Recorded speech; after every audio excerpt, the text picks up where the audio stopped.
Alkoholisti isä et miellyttäjätytär podcasti 5. jakso. On tosi ihanaa, että olette paljon kuunnellut näitä meidän tarinaa tästä meidän kokemuksesta ja se tuntuu tosi tärkeältä jakaa. Ja just kun on semmoinen usko itsellä, että nämä samat asiat koskettaa monia ja ei välttämättä kaikessa tarvii olla edes tämmöistä alkoholismia perheessä, kun voi muustakin syystä tulla tämmöisiä kokemuksia, että tulee tarve miellyttää ja tavallaan elää vähän pienentää itseensä ja että oppii tavallaan jotenkin elämään silleen, että parempi kuin on vähän piilossa ja ettei tuo niitä omia tarpeita ja semmoisia toiveita esiin. No niin, mä voin tähän alkuun jo nyt isällenikin sanoa, että sullekin on varmaan tullut paljon kommenttia tästä podcastia tästä teemasta ja kiitos ihan tosi paljon, että sä niin avoimin mieli halusit lähteä tähän mukaan. Kiitos sulle itsellesi, kun sä oot järjestänyt tähän. Kuitenkin toivotaan, että olisi monelle apua, että ymmärtäisi lähteä hoitoon ajoissa. Ja ainakin voi herättää ajatuksia ja jokaisella sitten se oma vastuu ja miten ainakin paljon varmaan samaistuu, miten olen kans kiitollinen kaikista viesteistä, mitä on mullekin tullut, niin on meitä paljon, meitä alkoholistien lapsiakin ja sitten ylipäänsä läheisiä, niin on semmoinen tärkeä, mutta tämän on tarkoitus olla meidän viimeinen jakso ja tässä me kerrotaan sitten, että miten tuon hoidon jälkeen ja miten se arki, kun isä on mennyt sinne arkielämään sieltä hoidosta, niin miten se on minkälaista se on ollut ja miten se on onnistunut ja tuliko sulle vielä jotain ajatusta siitä, että siellä hoidossa ollessani, miten sä mietit siellä siitä arjesta? Niin, no se oli siinä hoidon alussa, tuli mietittyä, mielessä pyöri ne ajatukset, että kun ollut velkaa paljon saanut aikaisiksi sillä päihderiippuvuudella ja ei ollut enää asuntoa eikä töistäkään tietoa, niin ne ajatukset pyöri mielessä ja niin ne kaikki asiat kuitenkin rupesi järjestymään ja tosiaan se tulit silloin sanomaan mulle sen, kuulin sen isä sanaa monen vuoden jälkeen, kun sanoit, että isä tuu minun luokse asumaan, niin siinä kuitenkin silloin sillä hetkellä toivo heräsi siitä, että tässä taas mennään eteenpäin ja tosiaan siellä sinun luona sitten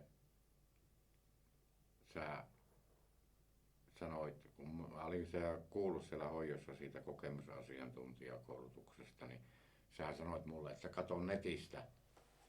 Ja mä menin sitten nettiin ja just silloin Jyväskylään haettiin sinne koulutukseen väkeä ja silloinhan me täytettiin se lappu. Ja sit sä kerroit niistä kuntoutuslomista, mitä voi hakea ja sitten haettiin sitäkin. Niin, mä täytin sulle sitä hakemusta. Joo. Ja kumpaankin pääsin sitten, sain viikon olla siellä kuntoutuksessa ja sitten pääsin sinne koulutukseen. Se alkoi silloin syksyllä sitten vasta,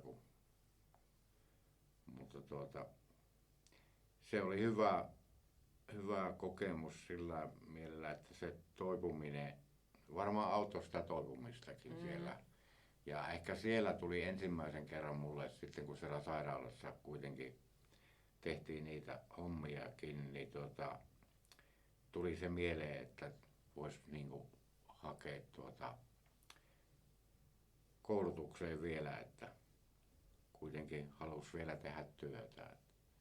Niin, sä oot ollut joku päälle 55-vuotias, kun sä oot raitistunut, niin sitten joo, mä muistan, niin kuin mä jotenkin itse ajattelin, että on hieno tarjota sulle niin kuin paikkaa, koska vähän mua jännitti se, että jos sä meet sinne kotipaikkakunnalle ja siellä on ne samat kuviot, se arki lähtee ja sulla ei ole mitään sellaista niin kuin kiinnekohtaa tavallaan tai jotain, niin mä ajattelin, että on hieno tarjota, että voit tulla meille.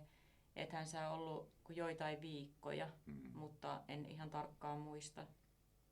Mutta sitten just haettiin noita, että sait vähän niinku, pääsit niinku uuteen elämään alkuun. Ja se oli mun mielestä niinku tosi, että siinähän niinku tavallaan molemmat antoi niinku uuden mahdollisuuden, että niinku toiselle, että aloitettiin puhtaalta pöydältä. Mä muistan silloin sitten, kun sä olit jo lähtenyt tuohon kokemusasiantuntijakouluunkin, niin, tai no ei se varmaan ollut alkanut vielä silloin, mutta sä olit kuitenkin jo meiltä lähtenyt niin kuin pois ja olit käymässä silloin kesällä, niin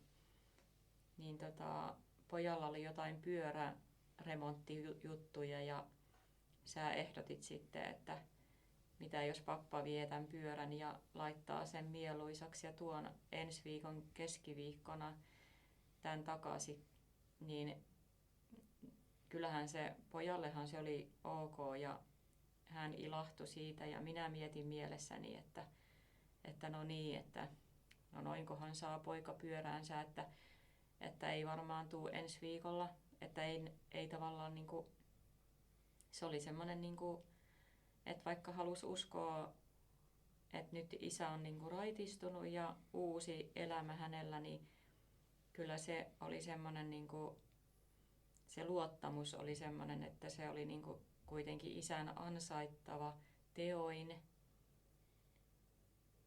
Ja sitten herkistyttää nyt, kun tuli se ensi viikko, niin isä toi sen pyörän.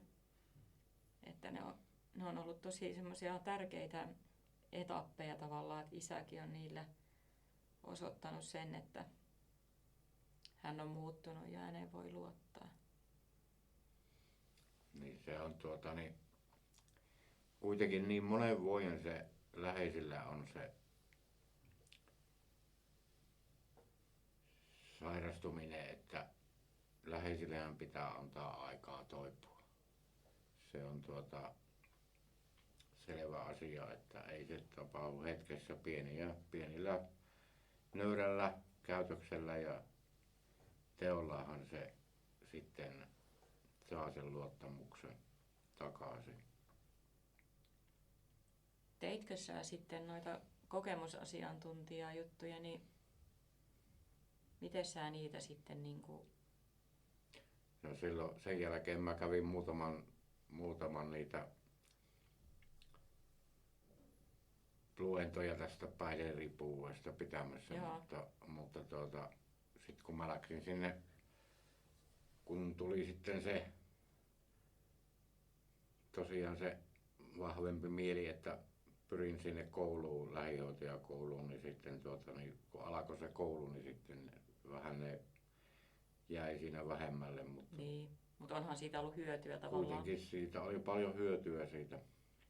Oliko sulla siinä lähihoitajakoulussa se ajatus, että sä haluaisit tehdä sitä päihdeterapeuttityötä? Kyllä se, varsinkin sitten kun mä sen ensimmäisen kuntoutusjaksosta tein sen opinnäytetyön Minnesota-hoidossa, niin kyllähän se siellä sitten tuli ja sitten kun Minnesota-hoidossa terapeutit on raitustuneita alkoholisteja ja sitten nykyään vaaditaan terveydenhuollon alan koulutus siihen. Niin sekin vahvisti sitä, että Ja kuitenkinhan se tuli se mieleen se, että tosiaan kun se itselle ne järjestyi ne asiat sitten aika nopeasti, kun eihän siinä mennyt,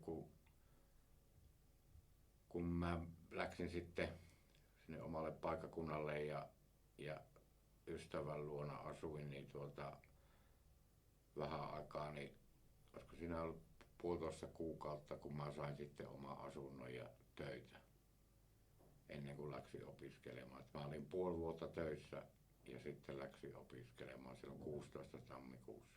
Niin. Ja mä muistan silloin 2015 jouluna, kun sä lähit mun lasten joulujuhlaan ja mä ajattelin silloin, että enpä olisi koskaan uskonut, että istun isäni kanssa täällä joulujuhlassa ja oli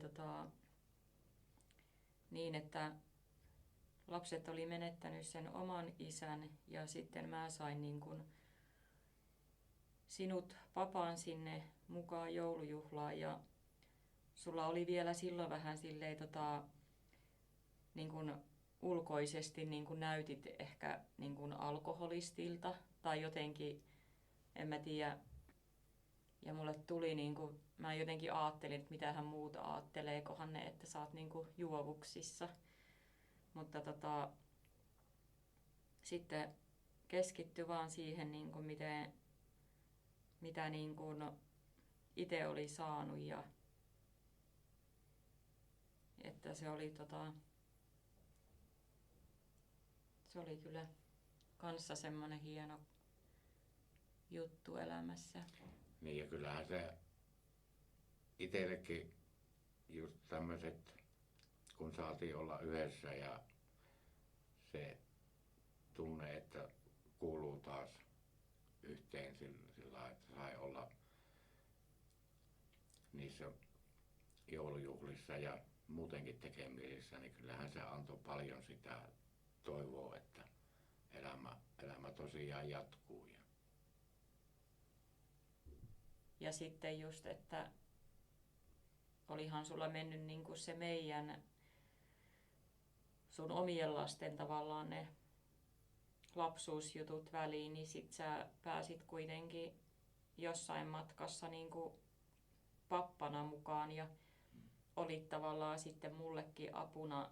Sähän olit joskus sitten, niin kuin, jos mulla oli joku meno, niin sä olit joskus hoitamassa sitten niin kuin lapsenvahtinakin. Et se oli aika hienoa, että pystyi niin kuin omaa isää pyytää. Niin sitä kyllä arvosti, että tulit. No niin, susta tuli sitten lähihoitaja ja se oli kyllä tosi outoa ehkä ajatella, että sä oot jossain vanhainkodilla syöttämässä mummoja ja pappoja, mutta kyllähän toi päihdeterapeutti-työnä niin on varmaan kanssa ollut tosi. Sä olit niinku 59-vuotias, kun sä valmistuit lähihoitajaksi ja voi vitsit, sitäkin mä niinku on tosi niinku nostan hattua sulle, että sä niinku kun nyt itse kun on tälleen päälle 40, niin sitten mä muistan, että joskus itse kun valmistui ja meni töihin, niin oli paljon niin kuin tälleen mun ikäisiä, niin kuin, mitä mä nyt oon, niin monet jo niin kuin odottaa eläkeikää ja aattelee 50-vuotiaana, että no ei kannata enää lähteä. Ja, niin mä jotenkin niin kuin susta inspiroituneenakin niin kuin, on itsekin niin kuin lähtenyt siihen, että eihän sillä ole elämässä mitään merkitystä, että kerkeekö jotain työtä tehdä niin kuin 10 vuotta vai 2 vuotta, jos se on semmoinen, mihin niin kuin on paloja, intoja, haluja. Että ei koskaan ole liian myöhäistä. Oliko sä niin kuin sun luokalla sitten vanhimpia? Joo, ei meitä ollut kuin 2. Ai ja. 2 samaa ikäistä, muut oli nuorempia. Mutta eikö se ole aika antoisaa? Joo, kyllähän se ihan hyvinhän siellä meni. Ei siellä ollut kyllä mitään sillain, suhtautuvat kaikki ihan hyvin. Ja ainuthan se oli vähän se alku jos kun ei ollut niitä tietokoneita paljon käytellyt moneen vuoteen, kun ei tarvinnut niitä, niin kyllähän se ennen kuin oppi ne käytön, mutta sittenhän se rupesi menemään ihan ja sehän kuitenkin oli sitten se, koska siinähän tulee tuosta hoidon jälkeen niin semmoinen auttamisen halu, että kun itse on ruvennut huomaamaan arjessa, että kun kaikki järjestyy ja kaikista selviää niin ja pääsee eteenpäin, niin kyllä sitä haluaa auttaa toisia. Ja se siinä sitten oli, että mä läksin sitten harjoittelemaan jo toukokuussa silloin 15 terapeutin hommia. Olin siellä koko kesän syyskuuhun asti ja sitten 17 huhtikuussa aloitin sitten ne hommat. Niin sä kerkesit kuitenkin ennen eläkepäiviäsi niin tekemään useamman vuoden. Niin, siinä harjoitteluaikani olen tehnyt 6 vuotta tehnyt sitä hommaa. Niin. No miten sä sitten, kun sä sitä lähihoitajakoulua kävit, niin sulle tuli mahdollisuus sitten lähteä sinne Tansaniaan, niin mikä juttu se oli? Joo, se oli semmoinen vähän yllättävä tilanne, kun opettaja tuli vastaan ja sanoi, että Ari, lähtisitkö 5 viikoksi Tansaniaan, että tavallaan siellä tehdään sitten semmoinen opinnäytetyö. Mä sanoin, että joo, ilman muuta mä lähden. Ja siellä tosiaan se oli vähän niin kuin kehitysvammaisten koulu. Ja siellä oltiin töissä ja sitten käytiin siellä Vuoristokylissä lapsia auttamassa, hakemassa niitä kouluun ja vietiin sairaalaan ja vietiin ruokaa ja vettä. Ja sitten yhtenä päivänä siinä illalla lähdettiin retkelle noustiin sinne vähän korkeammalle vuorelle. Varmaan 3 kilometriä korkealla oltiin ja oli oikein komea ilta. Ja mä taisi tulla just silloin, oli lähellä se 2 vuotta sitä raittiutta ja mä katoin sinne taivaalle ja tuli niinku semmoinen ihmeellinen tunne, että voiko tää raittius kantaa näin paljon, että nyt mä oon saanut kokea jo näin paljon asioita ja kyllä se antoi niinku semmoista vahvuutta, että on onneksi oikealla tiellä ja kiitti kaikkia, jotka on tukenut ja se oli semmoinen elämän antoisa reissu, että ei sitä ikinä varmaan unohda, kun siellä näki niin monenlaista. Niin sä joskus puhuit sitä, että mitä kaikkea niin kuin 1 eurollakin haitko sä jotain vettä vai? Niin, silloin vietiin sinne oli semmoisen 2 kilometrin korkeudella asuu semmoinen pariskunta ja niillä on lapsia ja ne oli niin huonossa kunnossa, että se pariskunta ei päässyt sieltä sängystä eikä niillä ollut vettä ollut moneen päivään. Me sitten mentiin sinne alas takaisin ja onneksi siinä oli sitten moottoripyöräpoikia ja niille maksettiin muutama euro ja ne vei vettä niille vanhuksille tai lapsille. Sen mä muistan, kun mä menin siihen mökin nurkalle ja oltiin menossa sisälle, niin semmoinen pieni tyttö juosi, mulla oli tämmöinen pieni limsapullo käissä, niin se juosi mua kohti ja se nappasi sen pullon ja se joi 1 ryypyllä sen. Että se oli varmaan pikkusen jano oli. No on ne kyllä hienoja kokemuksia ja on hienoa, että on toi raittius tuonut niin kuin paljon elämään niin kuin tosi paljon tommosia hyviä juttuja, mutta nehän on kaikki niinku tavallaan susta itsestä lähtöisin, että eihän kukaan niitä tuo. Et itsehän ne pitää niinku ottaa se vastuu ja jotenkin niin kuin olen puhunutkin jossain aikaisemmassa jaksossa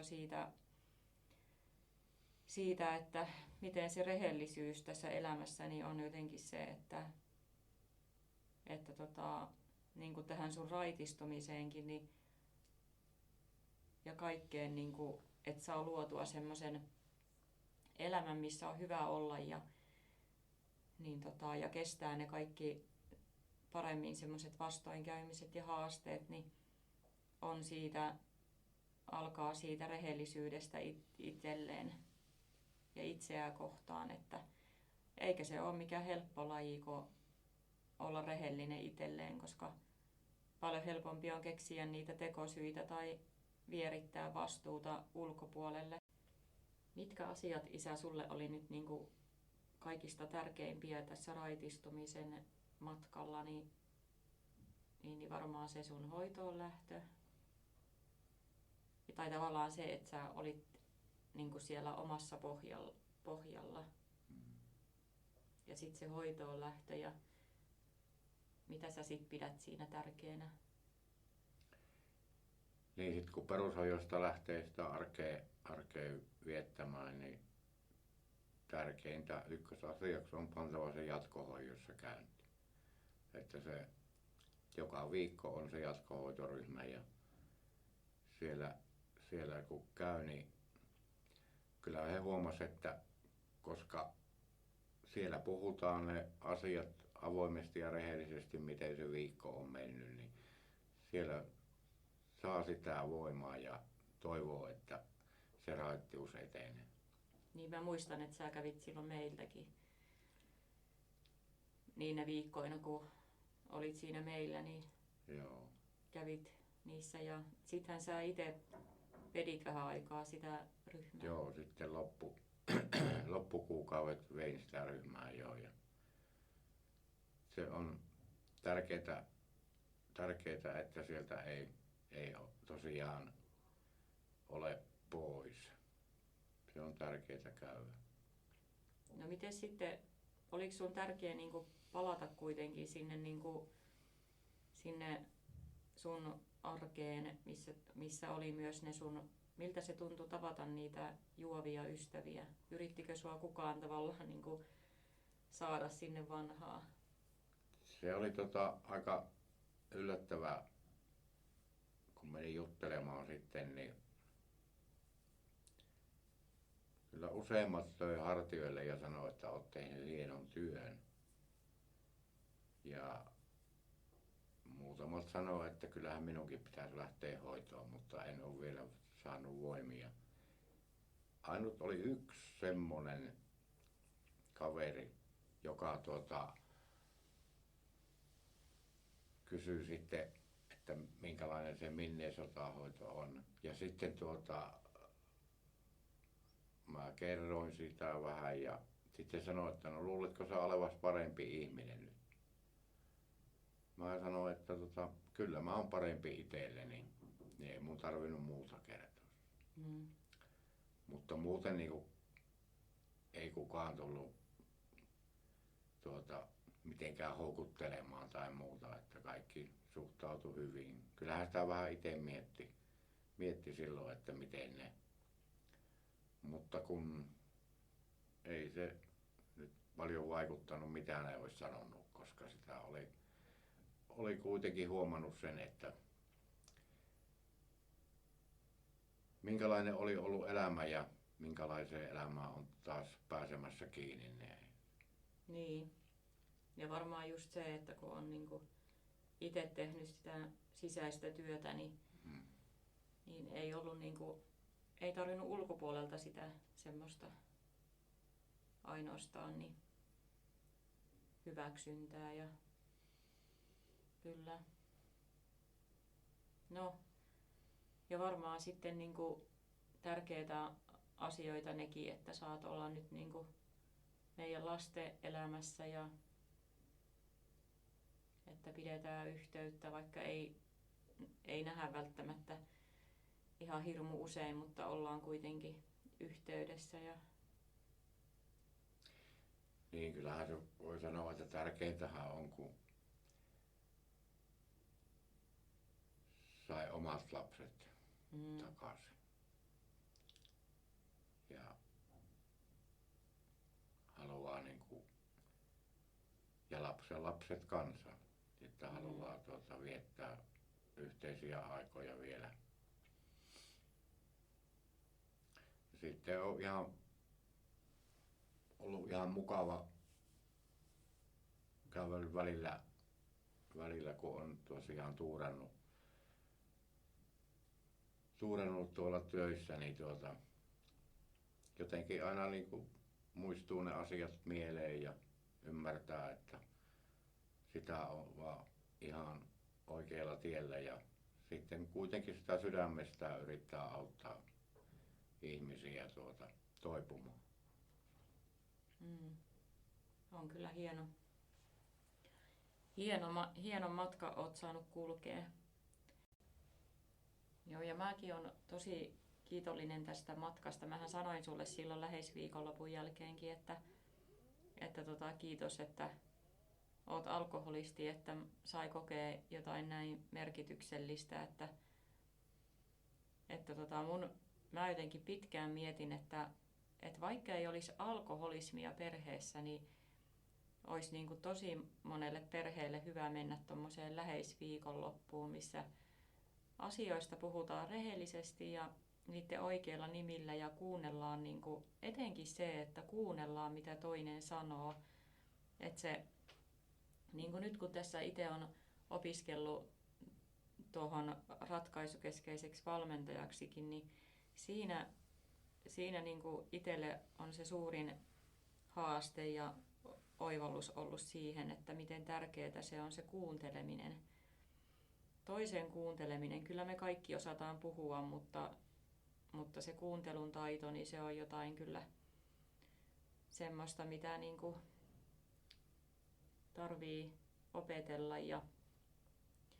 Mutta kyllä tämä matka on antanut itselle sieltä turvattomuuden tunteesta, mitä lapsena paljon koki ja mikä jatkui niin kuin aikuisuuteen asti ja mitä jotenkin sen työstäminen ja mitä tällä matkalla on niin kuin saanut oivalluksia niin kuin omasta käyttäytymisestä ja jotenkin oppinut tuntee itteensä, niin kyllä mä ainakin olen kiitollinen kaikista näistä niin kuin kaikenlaisista näistä poluista, mitä on saanut kulkea, niin ne on tuonut niin kuin itsensäkin tähän hetkeen ja jotenkin löytänyt niiden kautta paljon semmoista elämän viisautta ja nyt pystyy niin kuin näkemään sen rehellisesti sen oman itsensä ja sen oman vastuun ja ei tarvitse enää miellyttää tai pienentää itteensä sen vuoksi, ettei kelpaa jollekin tai et haluaa arvostusta tai hyväksyntää, vaan sen voi ihan niin kuin kokea itsessä ja sitten kaikki se, mitä tulee ulkopuolelta, niin se voi olla niin kuin lisänä siihen kaikkeen. Niin en tiedä sitten mitä muuta voi sulle sanoa muuta kuin, että kiitos kaikesta. Kiitos itsellesi ja